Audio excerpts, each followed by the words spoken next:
தற்பொழுது இந்த நாட்டிற்கு வருகை தந்திருக்கின்ற சட்டவிரோத குடிவரவாளர்களான மியான்மர் பிரஜைகள் தொடர்பான ஒரு பேசுபொருள் எழுந்திருக்கிறது. குறிப்பாக தெரியும், கடந்த சில தினங்களுக்கு முன்னர் அவர்கள் முல்லைத்தீவு கடற்பரப்பில் அடையாளம் காணப்பட்டார்கள். பின்னர் அங்கிருக்கின்ற வசதி குறைபாடுகள் காரணமாக, குறிப்பாக அந்த படகில் இருக்கின்ற அந்த மக்களினை ஊருக்குள் உள்வாங்கி அவர்களுக்கான வசதிகள் வாய்ப்புகளை பூர்த்தி செய்வது தொடர்பாக இருக்கின்ற சிக்கல்கள் தொடர்பான காரணத்தினால் அவர்கள் திருகோணமலைக்கு அழைத்து வரப்பட்டார்கள். திருகோணமலை துறைமுகத்தில் வைத்து அவர்களுக்கான அத்தியாவசிய தேவைகளையும் பூர்த்தி செய்ய நாங்கள் ஆரம்பித்தோம்.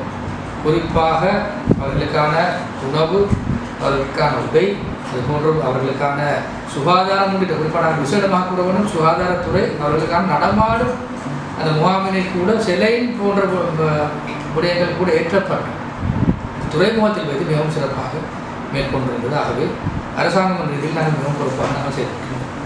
மேலும் அவர்கள் திருகோணமலையும் ஜமாலியா என்று சொல்லப்படுகின்ற பிரதேசத்தில் அமைந்திருக்கின்ற பாடசாலையில் தங்க வைக்கப்பட்டிருந்தார்கள்.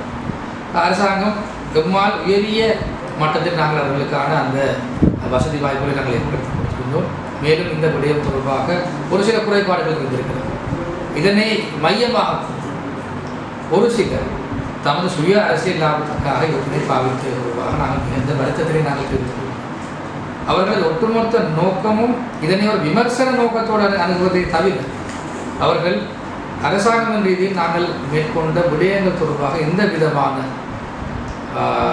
நன்றிகளையும் எந்த விதமான ஒரு அக்னாலஜ்மெண்ட் எந்த விதமான ஒரு விடயத்தையும் தெரிவிக்காமல் இருப்பது மிகவும் வருத்தக்கூடிய விடயம். ஆனால் எங்களுக்கு பிரச்சனைக்கு நாங்கள் இவற்றை எதிர்பார்த்து நாங்கள் செய்யப்போவதில்லை. நாங்கள் பொதுவாக நாங்கள் மக்களுக்கான அந்த விடயங்களை நாங்கள் மேற்கொண்டு மேலும் இந்த விடயத்தினை மையமாக இன்னும் ஒரு இந்த மக்களுக்கான புகலிடத்திலே நாங்கள் வழங்கியது மாத்திரமல்ல, இவர்களுக்கான பிரஜா உரிமை போன்ற பல்வேறுபட்ட விடயங்களை நாங்கள் வழங்கியிருப்பதாகவும் இவர்களை நாங்கள் சமூகமயப்படுத்தப் போவதாகவும் என்று பல்வேறுபட்ட விடயங்களை அவர்கள் இனவாத ரீதியில் கட்டிக் கொண்டிருக்கின்றனர்.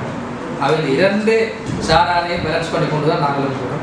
எந்த விதமான தீர்மானத்தில் நாங்கள் அவ்வாறு தீர்மானத்தை நாங்கள் போகவில்லை.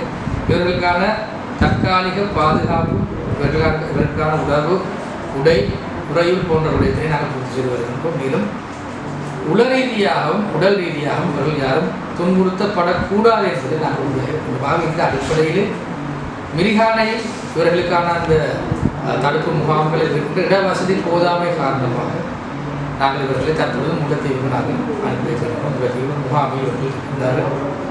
இதன் நோக்கம் இவர்களுக்கான போதிய இடவசதி தேவை, அதுபோன்று இவர்களுக்கான பாதுகாப்பான ஒரு சரணிடம் தேவை. அதனை நாங்கள் ஏற்படுத்தி கொடுத்திருக்கின்றோம்.